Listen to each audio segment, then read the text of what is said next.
로마서 우리가 이 5장 읽은 이 말씀을 통해서 우리에게 주시는 하나님의 은혜와 복을 우리가 다시 한번 헤아리고 또 그 믿음으로 말미암아 하나님 앞에 굳게 서는 또 우리가 되기를 바랍니다.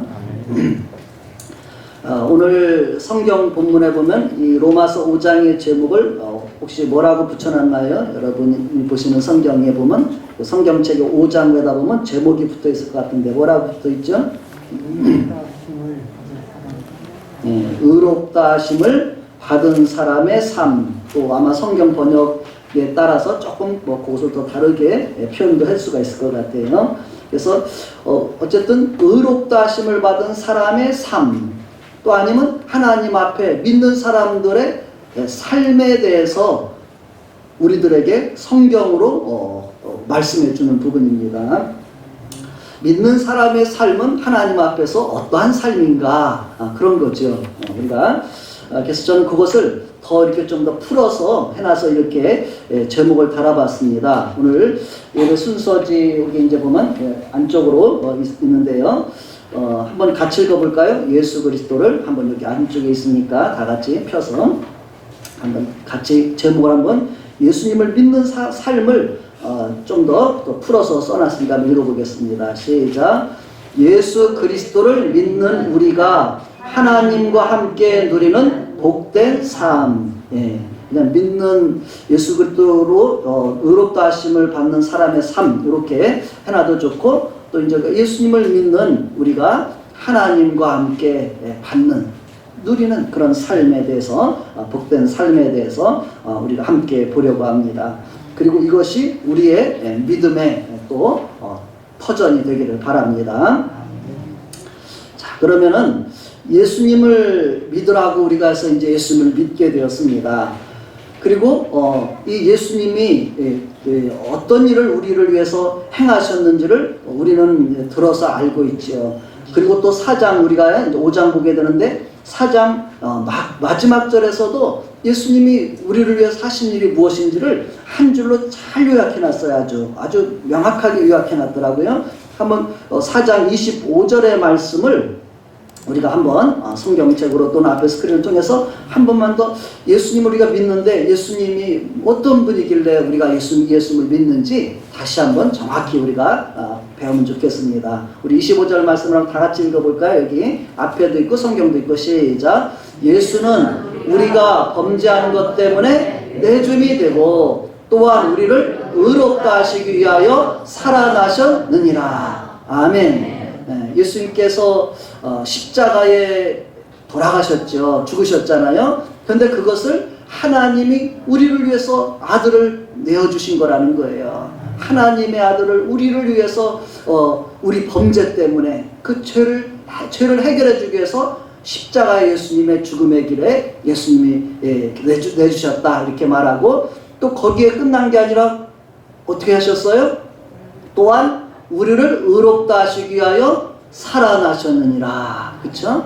예수님이 죽은 자 가운데서 사흘 만에 인류 역사상 최초로 죽음에서 부활하신 분이에요. 그쵸? 죽었다가 몇 시간 만에 또는 며칠 만에 살아난 사람은 많은 사람들이 있어요. 인류 역사에. 지금도 마찬가지고 그런 삶의 어떤 경험 간증들이 있죠. 그 사람들의. 그러나 그 후에 그 사람들도 다 죽게 되죠. 우리가 성경 안에서 나사로도 죽어서 나흘 만에 4일째 예수님께서 갔을 때는 썩어서 냄새가 났을 때 예수님이 제자들과 또 둘러선 사람들의 믿음을 위해서 예수님이 부활이고 생명이라는 것을 부활 되시고 생명 되시는 분이라고 알려주기 위해서 나흘 만에 그 무덤에 가서 하나님 앞에 기도하면서 그 나사로를 예수님이 나오라 이렇게 말씀할 때 죽은 나사로가 썩어 문드러진, 어찌 보면 송장이죠. 완전히 송장인데도 썩어서 냄새가 나고 이미 어찌 보면 많은 부분은 헤어졌을 거예요. 그런데도 예수님이 나오라고 하니까 어떻게 했어요? 썩은 몸으로 나온 게 아니라 어떤 모습으로 나왔을까요? 온전하게 회복된 몸으로 나오는 거예요. 살아있는 몸으로 그가 무덤에서 걸어 나오는 거예요.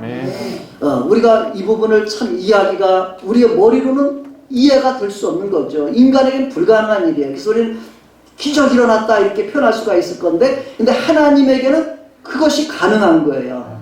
하나님은 그걸 하실 수 있는 분이에요. 왜냐하면 태초에 하나님이 우리 창세기 2장에 보면은 사람을 만들 때 흙으로 하나님이 사람을 만드셨다 이렇게 하고 그 코에다가 생기를 불어넣으셨다 이렇게 말씀한단 말이에요. 우리가 진흙과 같은 아니면 먼지와 같은 흙덩어리에 불과했지만 하나님이 형상을 만들고 하나님의 생기를 불어넣자 살아서 하나님의 영을 가진 그런 존재로 living soul 그렇게 나왔더라고요. 영어 성경에는 살아있는 그런 영혼의 존재가 되었다는 거예요. 그래서 사람을 육체의 존재가 아니라 사람은 영적인 존재라는 거예요. 그래서 참 우리가 하나님을 알지 못하면 이 세상의 교육은 우리가 영적인 존재라는 것은 그런 것은 없어요. 세상의 지식에는 거기까지 알 수 있는 지식이 없어요. 영적 세계를 알 수 있는 지식이 없어요. 사람들은.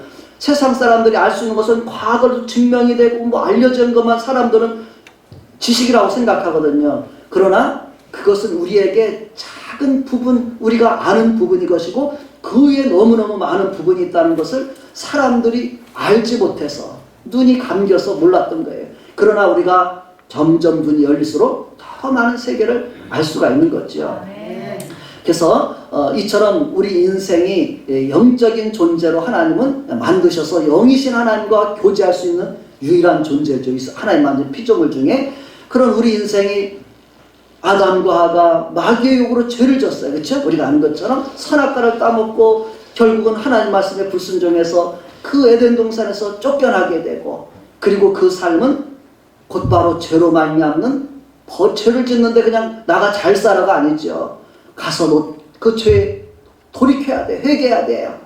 그래서 하나님께서 우리에게 죄에서 다시 회개하고 하나님 앞에 돌아올 수 있는 그 삶을 하나님께서 허락하신 것이죠. 근데 이러한 우리 인생들이 하나님 앞에 돌아오는 걸, 우리의 죄를 우리가 스스로 해결할 수가 없는 거죠. 죄를 진 걸 내 죄를 내 스스로 씻어버릴 수가 없는 거예요. 그래서 그 죄의 값을 하나님께서 해결하기 위해서 보내신 분이 바로 예수님이라는 걸 성경은 말씀해 줬잖아요. 그래서 우리 범죄 때문에 예수님이 십자가에서 돌아가신 거예요. 따라합시다. 예수님은 나의 죄를 다 용서해 주시기 위해서 십자가에 죽으셨다. 우리가 지구상에 이 십자가가 수없이 많이 전 세계에 세워져 있을 거예요.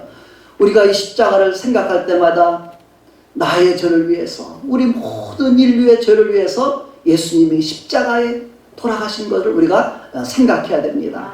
그리고 그뿐 아니라 3일 만에 살아나셔가지고 그 다음에 다시 죽으신 것이 아니라 살아있는 상태로 예수님께서 하늘로 올라가셨죠. 내가 내 아버지께로 가서 너희를 위해서 처소를 준비하겠다. 다 준비되면 다시 와서 너희도 나 있는 곳에 있게 하리라. 이것이 예수님께서 우리를 위해서 행하신 일이죠. 그래서 예수님의 살아나심은 우리를 의롭다 하기 위해서, 이제 저 용서해 준 것뿐만 아니라 나는 뭐예요? 완전하게 의로움을 받았다는 것을 확인시켜 주는 것이 예수님의 부활이라는 거예요. 예수님의 죽으심 때문에 내 죄값을 치러줬다면 예수님의 살아나심은 이제 나에게 의를 덧입혀주는 그런 확실한 표로 우리가 받아들이시기 바랍니다. 예수님의 부활은 내가 하나님 앞에 의롭다함을 얻게 하는 표다. 우리가 이렇게 여기시기를 바랍니다. 그래서 우리가 예수님을 믿는다 했을 때 예수로 옷 입는다, 그런 표현도 써요. 예수님을 옷 입게 되면 우리는 죄가 다 씻어진 상태에 예수님께 주시는 의의 옷을 입은 거예요. 하나님 앞에 하나님의 자녀의 옷을 입은 거예요. 아멘. 네. 우리가 누가복음 15장에 아버지 집을 나간 탕자가 있었잖아요. 탕자가 가서 그 처음에는 아버지 유산 나눠준 거 자기가 가져가서 막 즐기면서 허락망대에 다 썼는데 이제 기근이 들고 어려움이 들자 그 가서 돼지 치는 그런 가서 일을 하면서 그거라도 좀 얻어먹으려고 하는데 그것마저 부족한 거예요. 배를 못 채우는 거예요. 너무너무 힘드니까 그때 그 탕자가 내가 내 아버지께로 돌아가야 되겠다. 내 아버지 집에는 품꾼들도 풍족하게 먹는데 여기서 내가 이러다가 굶어 죽겠구나. 그래서 아버지 집에 갈 때 뭐냐면 내가 하늘과 아버지 앞에 잘못했는데 죄를 졌는데 내가 아버지 앞에 가서 나를 품꾼으로라도 써달라고 해야 되겠다. 그렇게 해서 아버지 앞에 용서를 빌 마음을 가지고 돌아옵니다. 그런데 아버지가 그 아들이 오길 늘 기다렸다가 달려가서 아들을 끌어안고서 뭐라고 하냐면은 아버지 손에 있는 가락지를 끼워줘요. 이 가락지는 상속자, 자녀의 유산을 주는 그 상속자의 증표라고 이렇게 성경에서 표현을 합니다. 상속자가 되는 증표를 주고 그리고서 새 옷을 덧입혀주고 신발을 신겨주고 찬치를 열면서 이 죽은 아들을, 잃은 아들을 내가 찾았다. 그러면서 하나님 아버지가 기뻐하는 모습을 우리가 보여줍니다. 바로 하나님 앞에 이렇게 쫓겨난 우리 인생들이 예수님을 통해서 하나님 앞에 우리에게 돌아오는 것, 이것이 바로 예수님이 그 길이 되어주신 것이죠.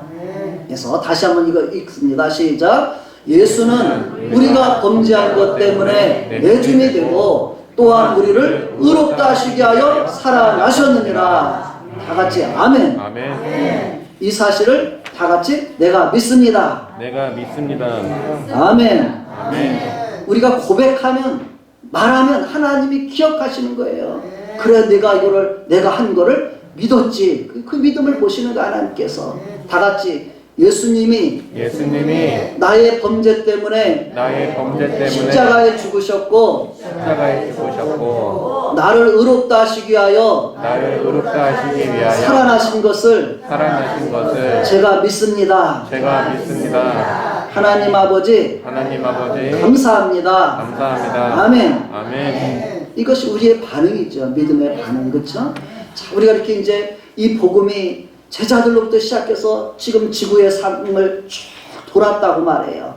그래서 실제로 보면은 이제 이스라엘로 시작해서 유럽으로 돌았어요. 유럽으로 시작해가지고 영국까지 끝에까지 바다 끝까지 가고 그 다음에 대서양을 지나 미국을 갔어요. 그 다음에 수없는 미국의 선교사들이 중국, 일본, 대한민국에 수없이 왔어요. 특히 무디가 막 통해서 학생들에게 복음을 전할 때 그 젊은이들이 자원해서 하나님의 예수님의 제자가 되어서 이 복음을 들고 왔단 말이에요. 그래서 이 대한민국 땅에도 복음이 전파됐고, 그리고 우리가 아는 이제는 이 우리나라와 다시 이스라엘까지 이 가운데에 있는 아시아를 중동아시아라고 말해요. 그렇죠? 또 그 밑에는 동남아시아, 또 북아시아 이렇게 표현을 쓰는데 요 부분이 어찌 보면 복음이 조금 덜 전파됐는데, 그런데 사실은 복음이 아주 활짝 피어나지 않았을 뿐이지 선교사들은 이미 다 들어갔어요. 거기에도 다 들어가 있어요. 지구상에 200여 나라 중에 선교사가 안 들어간 나라가 없어요. 예수님의 약속은 뭐냐면 이 복음이 온 천하에 전파되리니 그제야 끝이 오리라 했거든요. 예수님께서 다시 오실 때는 이 복음을 통해서 예수님을 믿고 구원받을 사람들 데리러 오시는 건데 우리가 이 일이 얼마 남지 않았다는 것을 기억하길 바랍니다. 아멘. 제가 이번 주 중에서도 이렇게 우리가 잘 아는 누구 있죠? 저 미국에서 이렇게 아주 그냥 잘 나갔던 청년이 갑자기 하나님을 만나고서 복음 전해가지고서 요즘에 저기 뭐 치유 프로그램 TV에서 나오는 그분 누구죠? 브라이언 박이죠. 브라이언 박. 그분이 저기 이스라엘 이렇게 가서 이렇게 해서 하나님의 이 역사, 구원의 역사를 쭉 하면서 몇 가지 이렇게 1, 2, 3분과 4부까지 하는 것들 있더라고요. 이스라엘에 대해서 배워야 되겠다. 쭉 연구해서 그 영상으로 찍은 게 있더라고요. 왜 이스라엘 알아야 되는가 하면서 쭉 하면서 일부에서 쭉 해서 한 거 보니까 기독교가 1세기부터 시작해서 쭉 지금 2020년까지 전파된 것을 지도상에 쭉쭉쭉쭉 연도별로 1세기부터 1년도부터 쭉 2020까지서 쭉 퍼져나간 그림을 이렇게 보여주면서 이제 이 복음이 지금 전 세계로 퍼져 있는 모습을 보여주고, 또 마지막 때 또 한 가지 증거는 이 이스라엘 백성들이 예수님이 십자가에 죽으시고 나서 그들이 예수님을 배척한 것 때문에 전 세계에 흩어지게 되거든요. 디아스포라라고 그래. 전 세계에 흩어졌어. 그런데 이 유대인들이 말할 수 없는 고난을 당해요.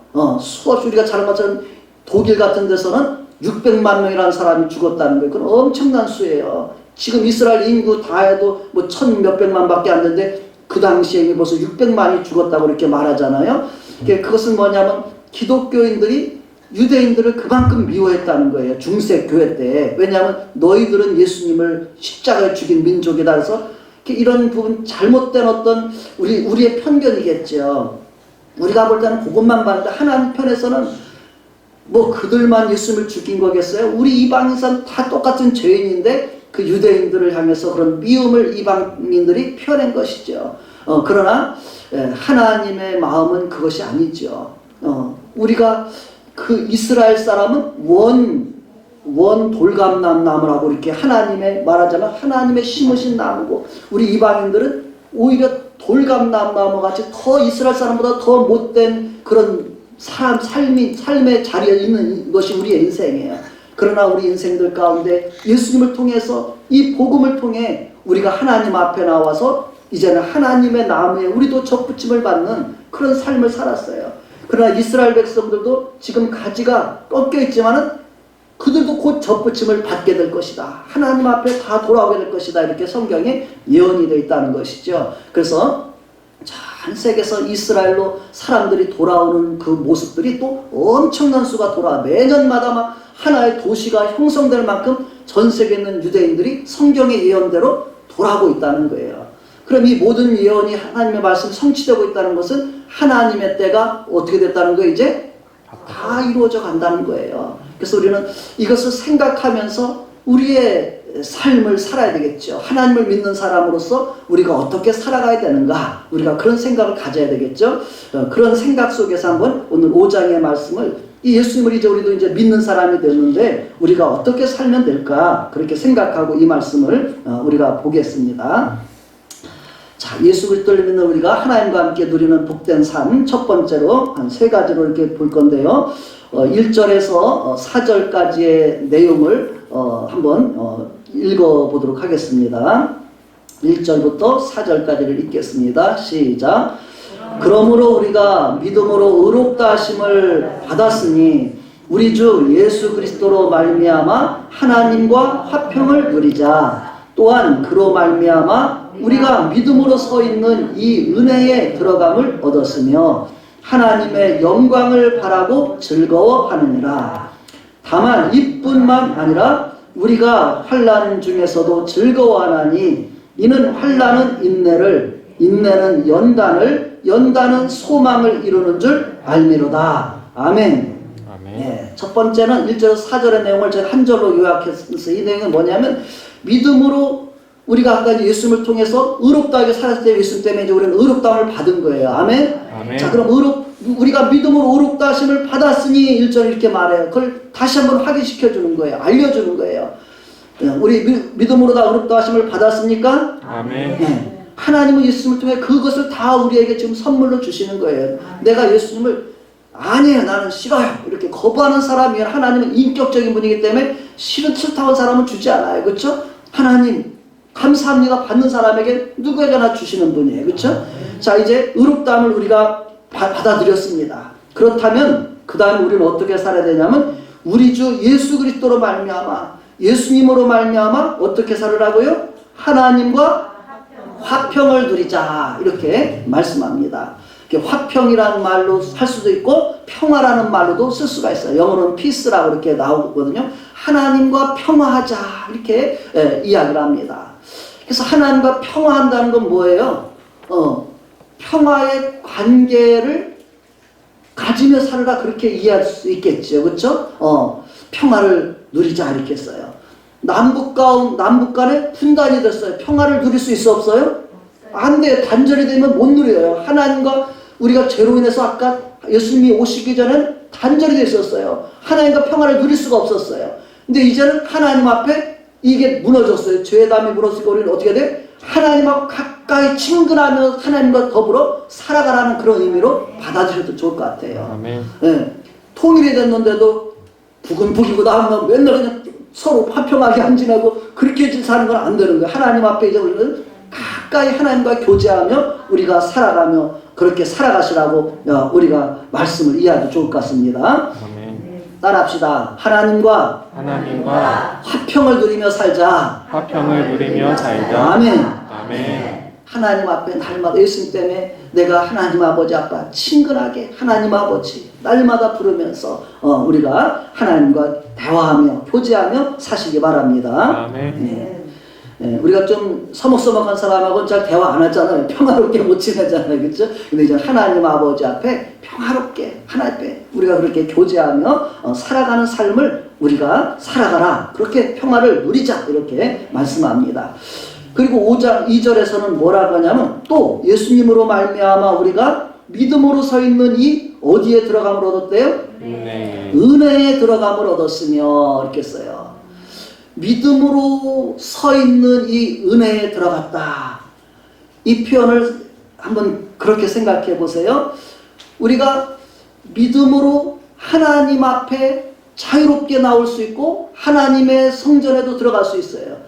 이스라엘 백성 가운데 죄를 지은 사람들은 성전에 들어갈 수가 없어요. 자격이 안 돼요. 성전에 못 들어가. 이방인들도 성전에 들어가서 할 수가 없는 그런 어떤 말하자면 거룩함과 그런 구별이 돼 있었잖아요. 그런데 이제는 예수님을 통해서 그게 다 없어졌기 때문에 하나님 앞에 우리가 가까이 나올 수 있는 하나님의 은혜 앞에 하나님의 또 성전에 자유롭게 들어갈 수 있는 그런 자리에 우리가 들어갈 수 있음을 얻게 되었다. 그렇게 표현하고 있습니다. 아멘. 우리가 교회에 자유롭게 나올 수 있는 것, 이것도 하나님의 은혜의 자리에 우리가 자유롭게 나오는 것이죠. 예수님을 믿지 않는 사람들, 지나가는 사람들 교회에 자유롭게 결코 들어오지 못하죠. 그렇죠? 그러나 우리가 이제는 예수님을 받아들였기 때문에 하나님 앞에 자유롭게 교회는 이 땅에서 하나님의 집이라고 표현합니다. 이 땅 천국의 모형이라고도 표현하는 거예요. 자유롭게 하나님 앞에 나와서 하나님 앞에 교제하고 하나님의 은혜를 우리가 사모하고 또 받아가는 그런 곳이 바로 하나님의 집인 것입니다. 아멘. 그러니까 이 은혜에 들어가면 우리는 받은 사람들입니다. 또 우리에게 알려주는 건 뭐냐면 그 다음에 뭐예요? 하나님의 영광을 바라고 즐거워하느니라. 세 번째로는 하나님의 영광을 바라고 즐거워하라고 이렇게 말씀하고 있습니다. 하나님의 영광을 바라고 즐거워한다는 뜻이 어떤 게 하나님의 영광을 바라고 즐거워하는 건가 조금 막연할 것 같아요. 그래서 그것을 좀 현대인의 성경으로 번역을 해봤어요. 2절의 말씀을 현대인의 성경 좀 더 우리의 친근한 말로 번역한 건데요. 그 아래 번역해놨죠. 한번 읽어볼까요? 그리고 우리는 그분을 통해 예수님을 통해 오늘날 우리가 누리고 있는 이런 은혜를 받음으로 믿음으로 경험하게 되었습니다. 그래서 우리는 하나님의 영광에 참여할 희망 가운데 기뻐하고 있습니다. 하나님의 이제 우리가 지금 하나님과 평화를 누리고 하나님의 은혜 가운데 살아가지만 이게 다가 아니라 뭐예요? 하나님의 영광에 참여할 희망 가운데 우리는 살아가는 사람들이라는 거예요. 아멘. 지금 우리의 삶 이게 여기까지가 삶의 끝이 아니라 하나님의 우리는 영광에 들어갈 사람들이라는 거예요. 그래서 그 부분을 이제 로마서를 조금 더 바울이 전개하면서 하나님의 영광에 들어간다는 게 뭘까? 그래서 그것이 한 8장쯤에 소개가 되고 있더라고요. 그래서 조금 더 뒤로 가서 8장 17절부터 25절까지를 한번 우리가 보면은 하나님의 영광에 우리가 참여할 희망 가운데 살고 있다 그랬는데 거기서 기뻐한다는데 하나님의 영광에 참여하는 것이 뭘까? 한번 그거를 보겠습니다. 자, 로마서 8장 17절로 25절까지 읽으면서 이 바울 사도가 소개하는 하나님의 우리에게 나타날 영광에 참여하는 게 뭘까? 한번 읽어보겠습니다. 자, 우리 같이 한번 읽어볼까요? 자, 앞에 보고 자, 다 같이 시작. 자녀이면 또한 상속자 곧 하나님의 상속자요 그리스도와 함께한 상속자니 우리가 그와 함께 영광을 받기 위하여 고난도 함께 받아야 할 것입니다. 생각하건대 현재의 고난은 장차 우리에게 나타날 영광과 비교할 수 없도다. 피조물이 고대하는 바는 하나님의 아들들이 나타나는 것이니 피조물이 허무한 데 굴복하는 것은 자기 뜻이 아니요 오직 굴복하게 하시는 이로 말미암음이라. 그 바라는 것은 피조물도 썩어짐의 종로로 타는 데서 해방되어 하나님의 자녀들의 영광의 자유에 이르는 것입니다. 잠깐 멈춰보세요. 우리가 하나님의 영광에 참여한다는 것 속에는 우리 사람을 하나님이 모든 피조물을 먼저 만드시고 마지막에 그걸 다스리는 존재로 만들었잖아요. 이 모든 이 땅에 있는 피조물들이, 만물들이 다 지금도 썩어짐의 종로로 타고 있다는 거예요.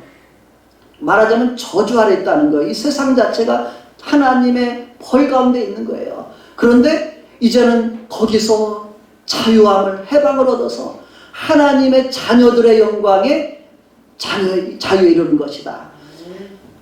처음에 이 세상은, 하나님이 지은 세상은 우리가 창세기 1장에 보면 선하고 아름답고 완전하다 이렇게 말해요. 거기에는 전혀 어떤 흠이나 또 어떤 거나 악이나 이런 것이 없었던 거예요. 그래서 피조물도 그러한 영광 가운데 살고 있었어요. 그런데 사람의 범죄로 말미암아 그런 피조물조차도 다 함께 저주 아래 떨어져 있는 것이 이 세상 만물이라는 거예요. 이 세상 만물 자체가 동물이고 식물이고 모든 것들이 어찌 보면은 지금도 어찌 보면 썩어짐의 종로로 타는 그런 삶 가운데 고통하고 있다는 거예요. 만물도 고통하고 있다고 말하는 거예요. 그래서 이 만물도 하나님의 자녀들이 빨리 하나님 앞에 회복되어서 그 보관에 함께 참여하기를 바라고 있다. 그렇게 이야기하는 것입니다. 자, 그 뒤에 넘어옵시다. 이제 피조물뿐만 아니라 우리 이 사람도 어떤 영광이 있는지를 보겠습니다. 23절. 피조물이 다 이제까지 함께 탄식하며 함께 고통하는 겪고 있는 것을 우리가 아느니라. 이뿐 아니라 또한 우리 곧 성령의 처음 익은 열매를 받은 우리까지도 속으로 탄식하여 양자될 것 곧 우리 몸의 속량을 기다리느니라. 아멘. 우리가 하나님의 영광에 참여한다는 건 뭐냐면 우리 몸이 하나님 앞에서 회복되어지는 거예요. 어떻게 회복될까요? 죄를 지서 죄로 쫓겨나서 저주 가운데 고통하며 살아가는 이 세상의 삶에서 이 모든 죄를 용서받고 하나님께서 우리에게 주실 그런 새로운 삶에서 하나님 앞에서 우리의 모습이 새롭게 회복되어지는 거예요. 범죄하기 이전의 모습과 같이 회복되어지는 거예요. 아멘. 그래서 그것을 갖다 우리 몸의 속량이다 이렇게 써요.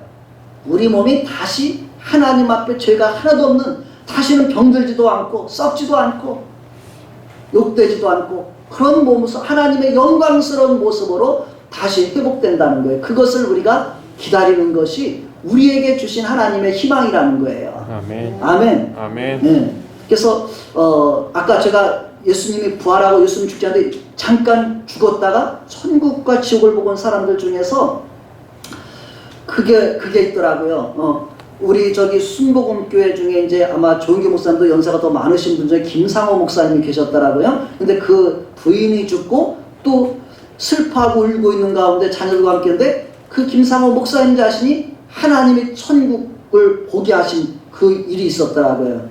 그분의 간증을 쭉 보는데 천국에 쫙 올라가서 이제 보는데 자기 부인도 갔는데 그냥 너무너무 우리가 늙은 어떤 그런 또 아니면 연약한 몸으로 그런 모습이 아닌 완전히 젊고 완전히 아름답고 그런 새로운 모습으로 변화된 그런 자기 부인의 모습을 그곳에서 만나보게 돼요.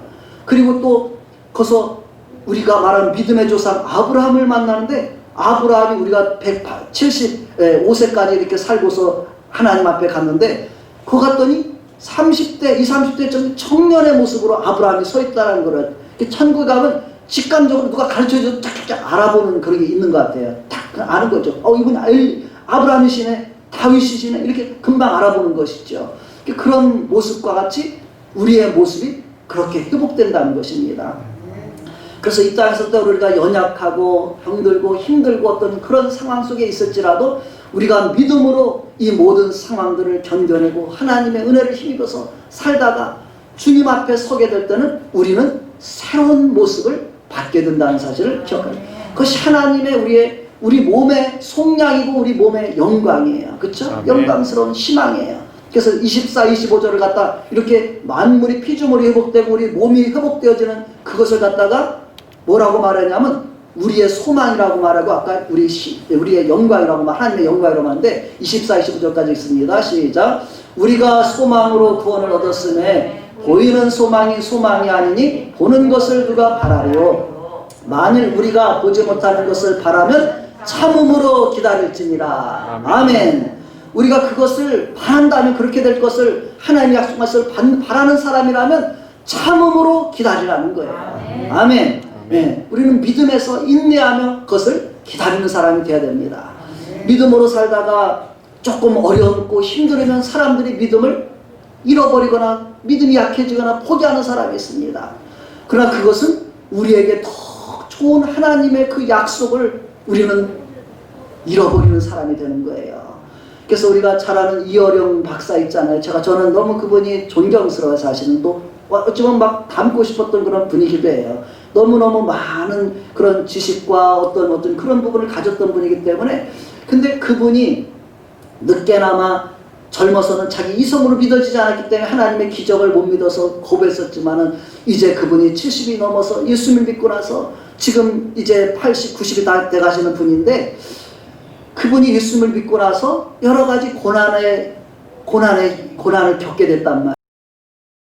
사랑하는 딸이 죽는 것을 보았고 또 손자가 죽는 것을 봤고 믿고 나서 얼마 되지 않겠어요. 왜냐하면 또 믿게 된 것도 자기 첫째 딸이 그런 불치병을 앓는 것을 앓고서 그 마음이 무너진 거예요. 사실은 내가 사랑하는 이 딸을 내가 해줄 수 있는 게 뭔가 아무리 알면 뭐해. 자 딸을 병들어서 있는 걸 내가 어떻게 해줄 수가 없는 거예요.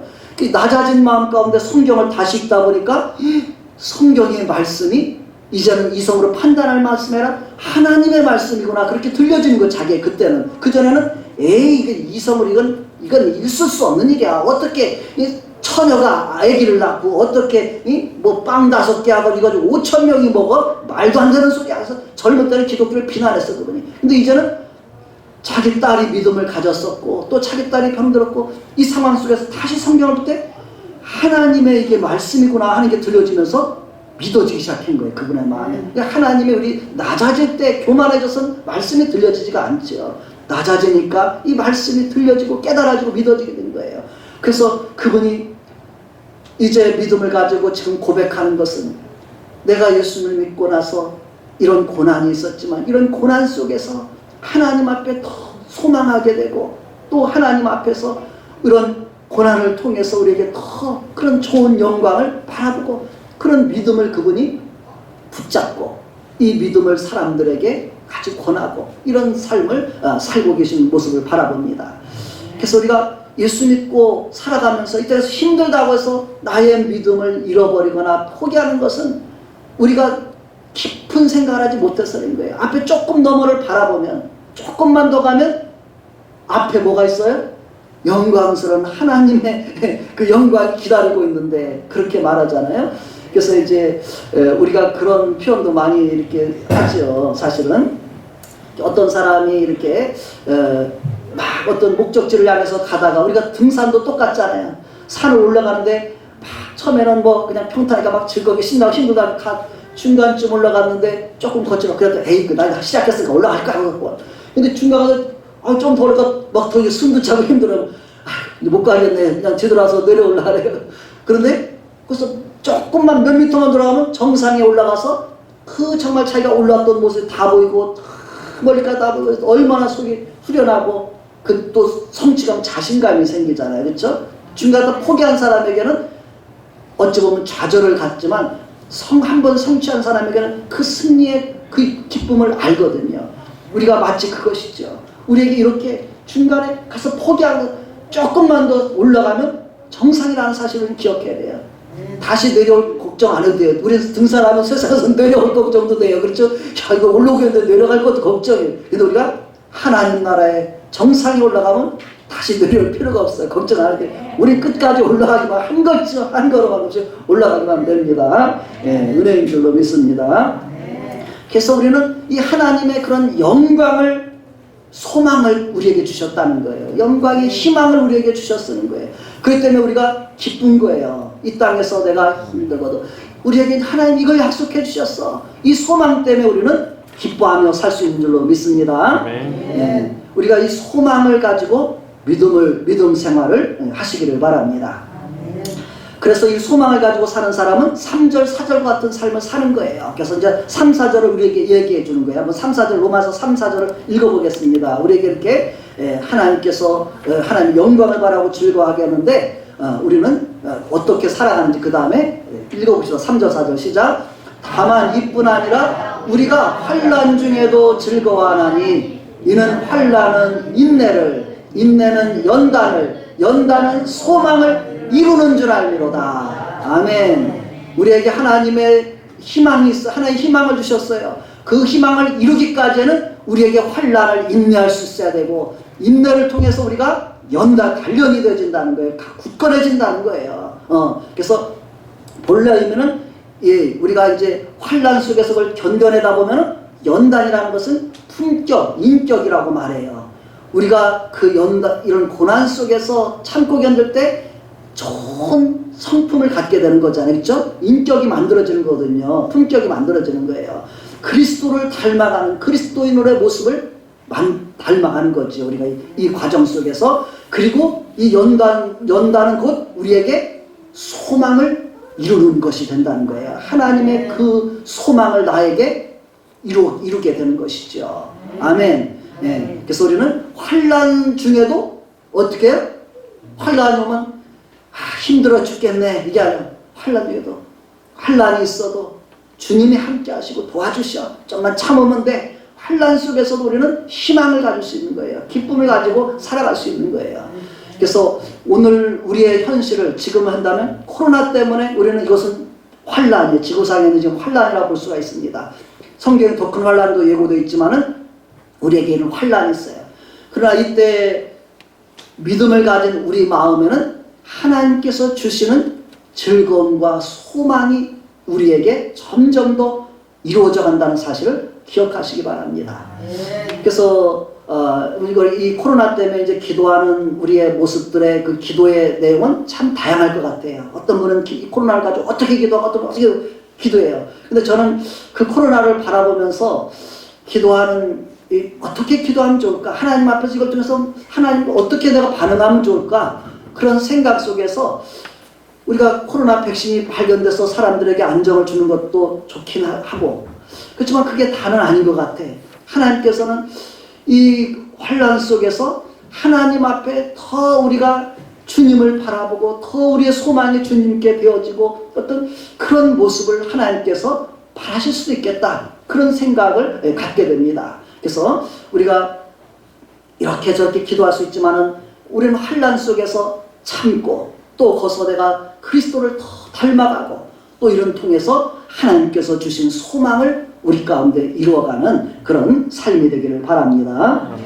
자, 그러면 이제 하나님께서 우리에게 주시는 은혜와 소망을 우리가 발견했다면 그 다음에 우리가 바라는 이 소망이 우리를 결코 실망시키지 않는다는 거예요. 하나님께서 주신 아까 우리 하나님의 영광에 바라는 소망을 주셨는데 이 소망은 결코 우리를 부끄럽게 하지 않고 실망시키지 않는다는 거예요. 예수 믿으면 천국가 이 소망이 세상 사람들의 때로는 것이 부끄러울 때가 있어요. 예수 믿어도 힘들게 살아가려면 부끄러울 수가 있어요. 예수 믿다는 게 부끄러웠어요. 그런데 결코 이 소망은 우리를 부끄럽게 하는 소망이 아니라는 거예요. 자, 5절부터 한번 8절까지 한번 보겠습니다. 자, 5절부터 8절 시작. 소망이 우리를 부끄럽게 하지 아니함은 우리에게 주신 성령으로 말미암아 하나님의 사랑이 우리 마음에 부은 바 됨이니 우리가 아직 연약할 때 기약대로 그리스도께서 경건하지 않은 자를 위하여 죽으셨도다. 의인을 위하여 죽는 자가 쉽지 않고 선인을 위하여 용감히 죽는 자가 복이거니와 우리가 아직 죄인 되었을 때에 그리스도께서 우리를 위하여 죽으심으로 하나님께서 우리에 대한 자기의 사랑을 확증하셨느니라. 아멘. 네. 우리에게 소망을 주셨어요. 그리고 이 소망이 결코 우리를 부끄럽게 하지 않는 것은 하나님의 사랑이 우리에게 이 소망을 우리에게 이뤄가게 하는 거라는 거예요. 뭐냐면 이렇게 말했죠. 5절에서는 소망이 우리를 부끄럽게 하지 아니함은 우리에게 주신 성령으로 말미암아 하나님의 사랑이 우리 마음에 부음받음이었다. 우리가 하나님의 사랑을 알면 이 소망을 결코 우리가 실망하지 않는다는 거예요. 하나님의 사랑이 어떠한데 이 약속이 결코 안 이루어질 건가? 아니라는 거예요. 반드시 약속이 하나님의 우리에게 주신 영광의 그 소망이 반드시 이루어질 거라는 거예요. 그 보증이 뭐냐면 하나님의 사랑이라고 이렇게 말하는 거예요. 하나님의 사랑은 어떠한 사랑인가를 이야기하는데 6절에서 뭐냐면 우리가 아직 연약할 때 하나님 볼 때 너무너무 연약한 존재예요.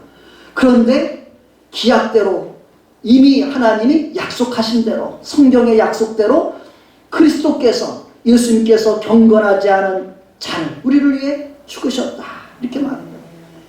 이것이 바로 하나님의 사랑이라는 거예요. 그 사랑을 우리가 더 구체적으로 우리에게 표현해 준 게 7절 8절이에요. 보세요. 하나님께서 예수님이 우리를 위해 죽으신 것이 얼마나 큰 사랑이고 우리가 확증된 사랑인가를 보여주기 위해서 7절 8절은 이렇게 표현합니다. 의인을 위하여 죽는 자가 쉽지 않고 선인을 위하여 용감히 죽는 자가 혹있거니와. 여러분 생각해 보세요. 의인을 위해서 내가 죽는다는 게 쉬워요, 안 쉬워요? 또 선인을 위해서 죽는 것도 쉽지 않은 거예요. 혹이 있다는 거예요. 내가 여기서 이렇게 생각해 보세요. 우리가 일본에서 해서 한 철도에 어른이 떨어졌을 때 한국의 젊은이가 달려가서 그 어른을 구출해내고 자기는 미처 피 안 흘려서 죽어서 일본에서 그를 의인으로 이렇게 호칭하는 그런 모습이 있죠. 뭐 우리나라도 있고 이렇게 있겠지만은 다른 사람을 살리기 위해서 내가 죽는다는 것이 쉬워요, 어려운 거예요? 어려운 거예요. 여기 보면 아까 의인에서 죽는다는 것이 쉽지 않고 선인을 위해서 용감히 죽는 자가 간혹 있거니와 이렇게 말해요. 그런데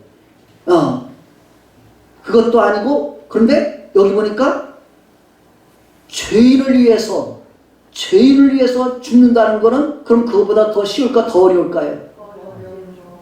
착한 사람 살려고 하는 것도 쉽지 않은 건데 아주 못된 놈들을 살리려고서 내가 죽는다는 건 더 어렵다는 거예요.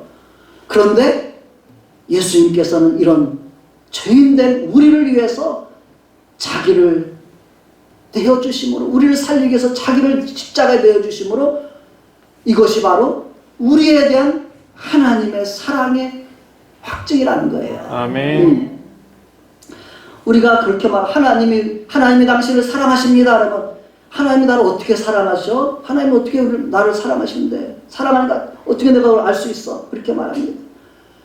나를 위해서 자신의 아들을 내어주신 것 이것이 하나님의 사랑의 확증이라는 것입니다. 확증이라는 말은 의심할 수 없는 거라는 거예요. 그렇죠? 완전히 증명된 거, 입증된 걸 말하는 거예요. 하나님이 우리를 사랑한다는 것은 이미 입증시킨 거 하나님께서 내가 너를 사랑해서 이렇게 했어. 그런데도 하나님 진짜 사랑할까? 맨날 우리가 의심한다는 것은 무지한 거죠. 그건 무지한 거고. 그렇죠? 하나님 앞에서 우리가 이 사실을 통해서 나를 살리기 위해서 하나님의 아들이 자신 죽음의 자리에 들어오셨구나. 우리가 그거를 기억하시기 바랍니다. 그래서 8절을 다시 한번 읽겠습니다. 8절 시작. 우리가 아직 죄인 되었을 때 그리스도께서 우리를 위하여 죽으심으로 하나님께서 우리에 대한 자기의 사랑을 확증하셨느니라. 아멘. 바울 사도는 하나님의 사랑은 이렇게 이미 우리에게 증명된 거라는 거예요. 입증된 거라는 거예요. 아멘. 그래서 우리는 예수님을 통해서 하나님 우리를 이렇게 사랑하시는구나. 이 사실을 조금도 우리는 의심해서는 안 되는 것이죠. 그 확증된 사랑을 보고 나를 이렇게 사랑하시는 하나님. 왜? 나를 죄로부터 구원하시고 다시 회복시켜서 그 영광에 참여하게 하시기 위해서. 아멘. 아멘.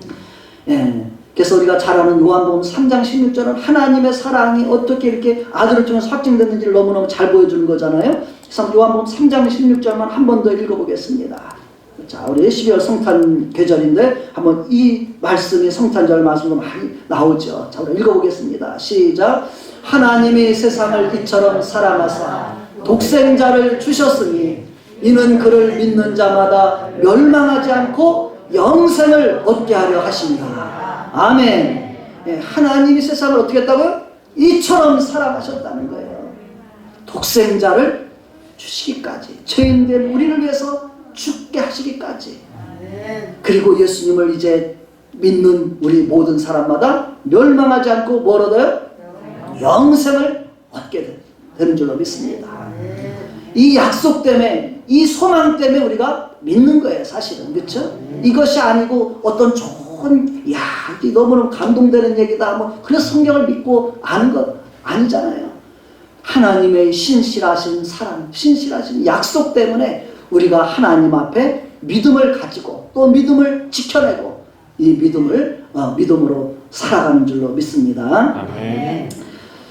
자, 그래서 두 번째 단락은 예수 그리스도를 통해서 우리에게 확증해 주신 하나님의 사랑을 우리에게 말씀해 주고 있습니다. 이 사랑 때문에 우리는 하나님께서 약속하신 그 우리가 다시 회복돼서 영광에 이를 것을 조금도 의심하지 않고 조금도 우리가 그것을 부끄러워하지 않고 살아가는 것입니다. 아멘. 아멘. 네. 우리가 이런 소망과 확신을 가지고 이제는 사시기를 바랍니다. 아멘.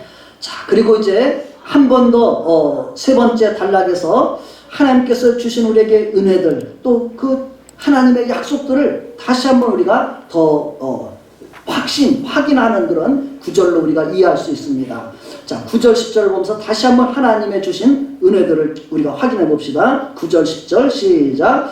그러면 이제 우리가 그의 피로 말미암아 의롭다 하심을 받았으니 더욱 그로 말미암아 진노하심에서 구원을 받을 것이니 곧 우리가 원수 되었을 때에 그의 아들의 죽으심으로 말미암아 하나님과 화목하게 되었은즉 화목하게 된 자로서는 더욱 그의 살아나심으로 말미암아 구원을 받을 것이니라. 아멘. 예. 자, 우리가 여기서 우리가 신앙생활하면서 가장 우리를 연약하게 한 거냐 뭐냐면 구원에 대한 흔들림이 우리의 신앙을 약하게 만들고 무너뜨리는 거예요. 구원에 대한 확신을 가진 사람에게는 그 어떤 것도 우리를 흔들리게 할 수 없고 무너뜨릴 수 없거든요. 나는 예수 믿어서 구원받는 사람이야. 구원받을 사람이야.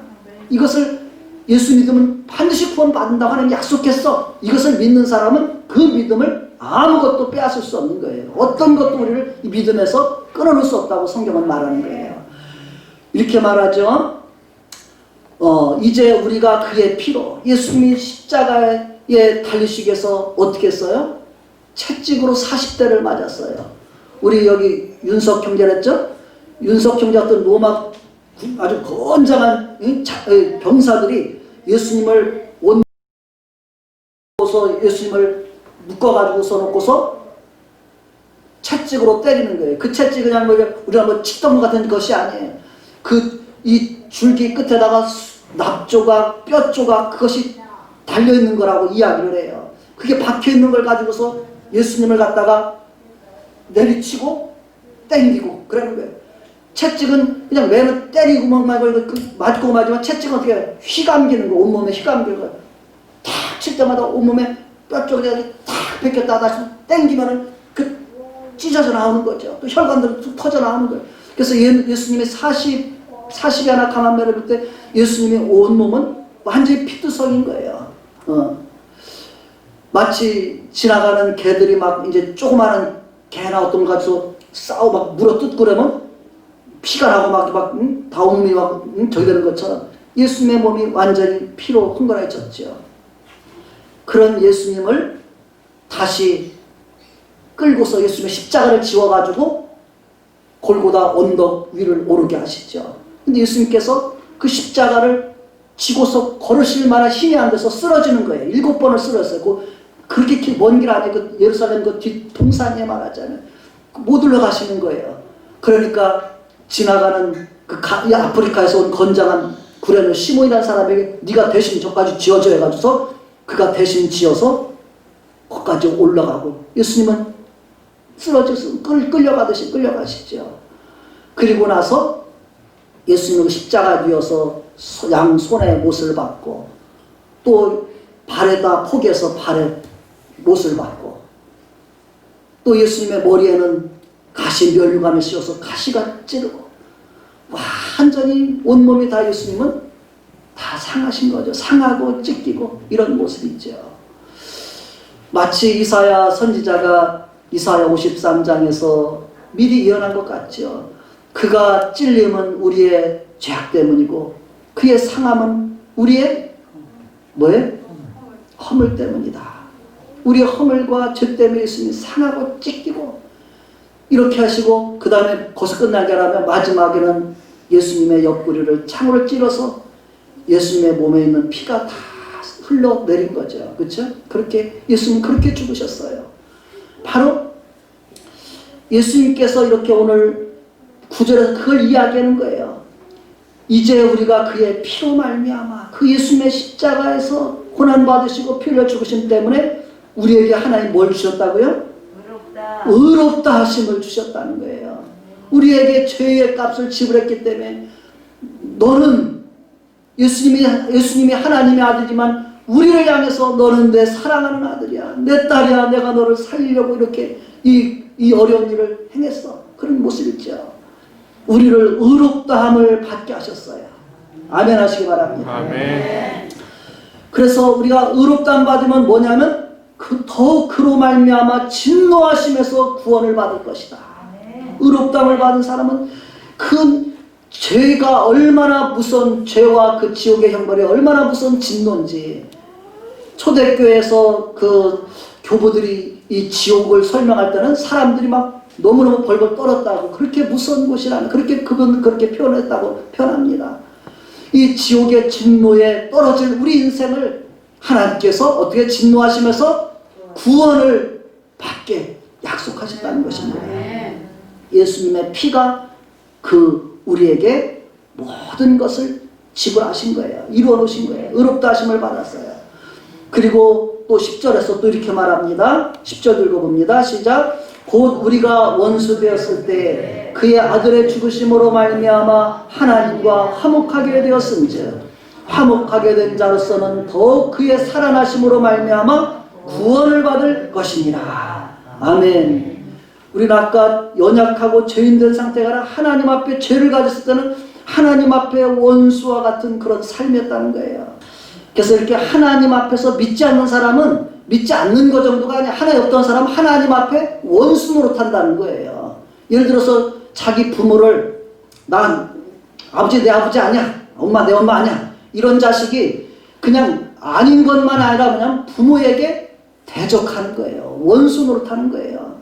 그런 모습과 똑같은 거예요. 하나님 앞에 우리가 이런 하나님 앞에 바울 사도는 우리가 연약하고 그냥 연약한 정도만 하면 불쌍히나 여기지. 근데 거기다가 죄를 짓고 또 하나님을 대적하여 얼마나 못된 거예요. 그게 누구라고요? 따라합시다. 하나님을 모르고 사는 나다. 하나님을 모르고 사는 나다. 내가 그런 삶을 살았다는 거예요. 그런 우리를 위해서 예수님까지 하나님은 그래도 내어주셨고 나 대신 예수님 죽으셔서 내가 너 안 돼. 내가 그렇게 다 죽게 안 둘 수 없어. 돌아와. 내게 돌아와. 이게 하나님의 사랑이에요. 그렇죠? 그래서 하나님께 돌아와서 멸망하지 않고 영생하는 천국에서 다시 회복시키는 게 하나님의 꿈이고 희망이고 우리에게 주신 약속인 것입니다. 이 하나님의 사랑. 아무리 악한 원수마귀가 때로는 어둠이 덮는 것 같이 보일 때가 있어요. 역사상에. 그러나 빛이 비치면 어둠은 물러가는 것입니다. 그래서 불의는 강한 것처럼 보여도 센 것처럼 보여도 진리 앞에서 결국은 항복하게 된다는 거예요.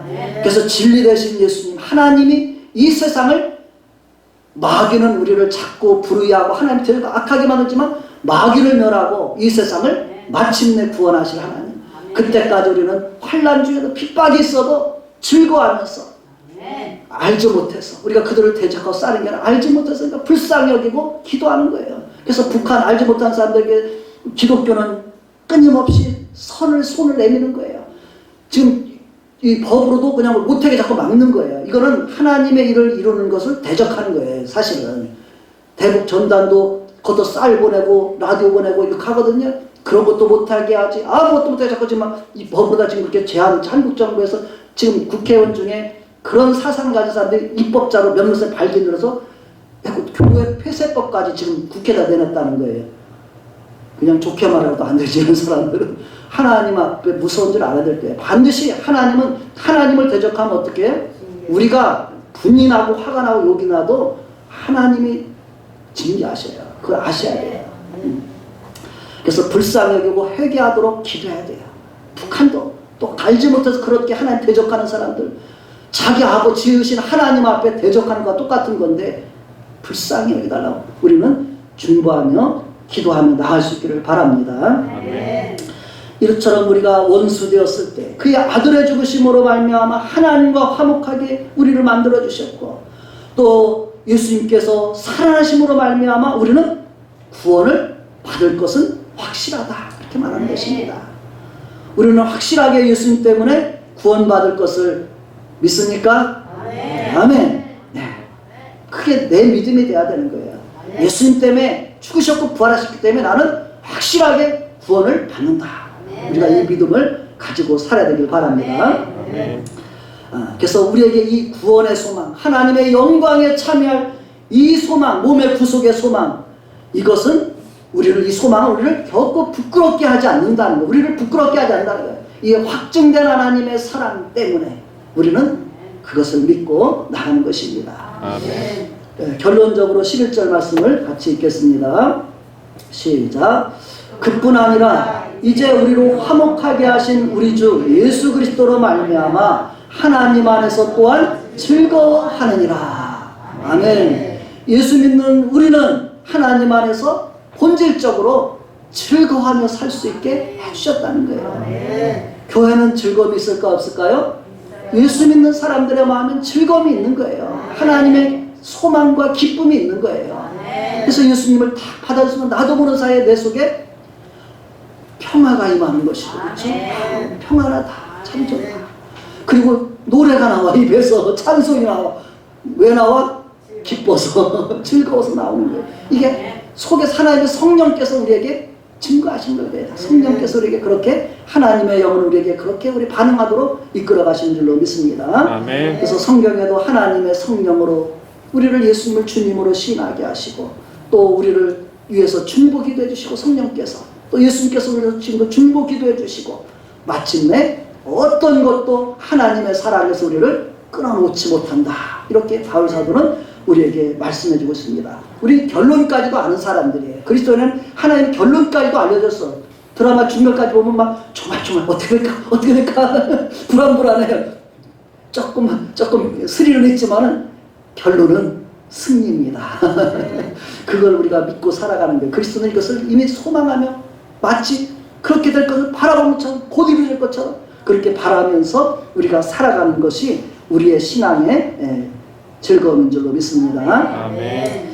그래서 이 부분을 생각하면서 아래 성경 구절을 참조한 것을 그냥 보이는 분들은 큰 소리로 한번 읽어보기 바랍니다.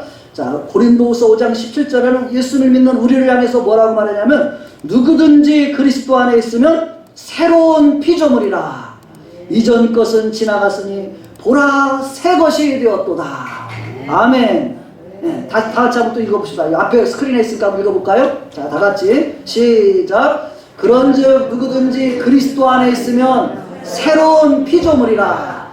이전 것은 지나갔으니 보라 새 것이 되었도다. 아멘. 예수님 안에 있는 우리는 새 사람인 거예요. 예전에 죄인되고 연약하고 원수된 우리가 아니라 뭐예요? 예수님 안에서 의인이요, 하나님의 자녀요, 하나님의 약속을 받은 사람이요, 하나님 안에서 새로운 피조물입니다. 그래서 이전 것은 지나서 새 것이 되었도다. 자, 또 그리고 고린도후서 6장 8절에서부터 10절까지는 예수님을 믿고 예수님을 사는 우리 인생의 모습을 너무너무 잘 표현했어요. 우리는 어떤 사람인가? 예수 믿는 사람들이 어떤 사람인가? 세상 사람들이 교회를 오해하는 경우가 많더라고요. 특히 그래서 요즘에도 교회를 향해서 비난하고 있겠습니다. 물론 결정이 없다는 건 아니에요. 힘이 많아요. 그렇죠? 제가 어저께 우리 여기서 일했던 어르신이 80이 넘으신 어르신이 카톡에다가 하나 올려주는데 이혜인 수녀의 글을 올렸더라고요. 이 어려운 시대에 왜 이 지금 지도자들이 교회 신부들 뭐 이런 사람들 향해서 그분을 말한 거예요. 왜 잠잠하고 있는가? 응? 왜 한마디도 안 하고 있는가? 지금 얼마나 나라가 혼란하고 어려운데 왜 아무 소리도 안 하고 있는가? 옛날 김수환 추기경 있으면 분명히 대통령을 향해서도 뭐든지 잘못하면 잘못된 거 말했을 거예요. 지금은 그렇게 말하는 사람이 없다고 다 가만히 있다는 거예요. 그 말씀 저도 물론 찔려요. 나는 뭐라고 말을 해야 되나? 아니면 뭐라고 기도해야 되나? 어떻게 해야 되나? 고민이 되더라고요. 기도가 되더라고요. 내가 어떻게 반응해야 되지? 그래서 어젯밤에 좀 잠이 잘 안 와서 그걸 고민하다가 그래서 한 번 더 기도하고 또 한 번 기도하고 이때 뭐 가만히 있어야 되나? 아니면 기도해야 되나? 어떻게 되나? 그런 생각이 들어요. 이혜인 수녀도 아마 이제 연세도 많으셔요. 어른이 할머니가 돼갈 거예요. 지금 우리 현재 지금 이 모습을 보면서 우리나라를 보면서 지도자들이 왜 표창교 지도자 지금 가만히 있는가? 왜 아무것도 안 하고 있는가? 지금 천주교 반응 아무것도 안 하고 있더라. 가만히 보니까 나도 생각도 안 했었는데 그분이 그렇게 지금 느끼고 있는 거예요. 맑으신 분이잖아요. 영이 맑으신 분이잖아요. 우리가 이런 부분을 생각해 보면서 정말 하나님 앞에서 진리를 가리고 진리를 외면하게 만드는 그런 모습을 교회를 향해서 비난하고 대적하고 이런 사람들이 설치는 것을 가만히만 있을 수는 없을 것 같아요. 하나님 앞에 기도하고 또 하나님 앞에서 표현하고 우리가 그것도 때로는 필요합니다. 그래서 우리가 기도하면서 하나님 어떻게 해야 될까요? 하나님 역사해 주세요. 하나님 어떻게 해야 좋겠어요? 우리가 기도하면서 나가야 될 줄로 믿습니다. 그랬을 때 우리가 그것을 해서 미혹당하거나 또 어리석은 사람들이 항상 어리석은 사람은 그런 사람들의 말에 쉽게 또 현혹돼요. 비난하면 그래 교회 예수님 너 별거 아니야 아무것도 아니야 그렇게 말하면 아무것도 아닌 것처럼 생각해요. 그 사람들이 아무것도 아니고 아무것도 인생인데 인생의 말에 좌우되지 말고 하나님의 말씀에 내가 두려워하고 떠는 사람이 돼야 되겠죠. 그 어떤 한 사람의 말에서 좌우되면 안 돼요. 하나님의 말씀대로 우리에게는 하나님이 예수님을 통해서 믿는 사람마다 의롭다 해주시고 하나님과 화평하게 살아가라고 말하고 또 하나님의 은혜 안에서 하나님의 영광을 바라고 즐거워하고 예수님의 피공로로 우리가 의롭다함 받았고 또 의롭다함을 받은 우리 인생들은 반드시 구원을 받게 된다. 또 그 하나님의 영광에 참여하게 된다. 이것을 우리가 분명하게 붙잡고 우리의 신앙의 삶을 또 믿음의 선한 싸움을 우리가 싸우며 나아가시기를 바랍니다. 아멘. 자, 우리 마지막 고린도서 읽으려다가 펴놓고 읽고 마칩시다. 예수 믿는 사람을 바울사도는 이런 사람이라고 말해요. 참 봅시다. 자, 예수 믿는 사람은 영광과 욕됨으로 그러했으며 악한 이름과 아름다운 이름으로 그러는데 잠깐 멈춰보세요. 예수 믿는 사람을 영광스럽게도 말하고 욕되게도 생각해요. 또 악한 이름으로 생각해. 예수 믿는 사람을 또 아름다운 이름으로 생각해. 이게 세상 사람들의 반응이에요. 그러나 우리는 봅시다. 우리는 같이 쓴다. 우리는 속이는 자 같으나 참되고 그 다음 같이 읽어요. 무명한 자 같으나 유명한 자요. 죽은 자 같으나 보라 우리가 살아있고 징계를 받는 자 같으나 죽임을 당하지 아니하고 근심하는 자 같으나 항상 기뻐하고 가난한 자 같으나 많은 사람을 부유하게 하고 아무것도 없는 자 같으나 모든 것을 가진 자로다. 아멘. 이것이 그리스도인의 정체성이에요. 그렇죠? 때로는 근심하는 것 같지만 그리스도는 항상 기뻐하고 또 가난한 자 같으나 많은 사람을 부유하게 하고 아무것도 없는 자 같으나 모든 것을 가진 자로다. 아멘. 결론으로 한마디만 하고 만질게요. 우리 인생을 살다가 예수님을 내 안에 모신 사람은 이 땅에 있는 걸 다 나눠주고 아무것도 없이 가도 모든 것을 받을 사람이 되고 그렇죠? 하나님이 다 보상해 주셔요. 그리고 이 땅에서 움켜쥐고 다 가진 것 같이 보여도 예수님이 없으면 뭐예요? 다 잃어버리고 가는 거예요. 그래서 세상 사람들에서 많은 사람이 죽을 때 뭐예요? 손을 관밖에 내면서 하늘기가 그랬다잖아요. 갑부가 그렇게 한 거예요. 죽을 때 가는 건 빈손이라는 걸 보여준 거죠. 그래서 이 땅에서 가진 건 다 놓고 갈고 하나님 앞에 내가 아무 상급이 없어요. 내가 나눠준 것만, 아까 모든 것을 가지고 다 나눠줘도 하늘나라에 내가 한 것만이 나의 의가 되고 상이 돼서 나의 처수가 되고 나의 상이 된다는 거예요.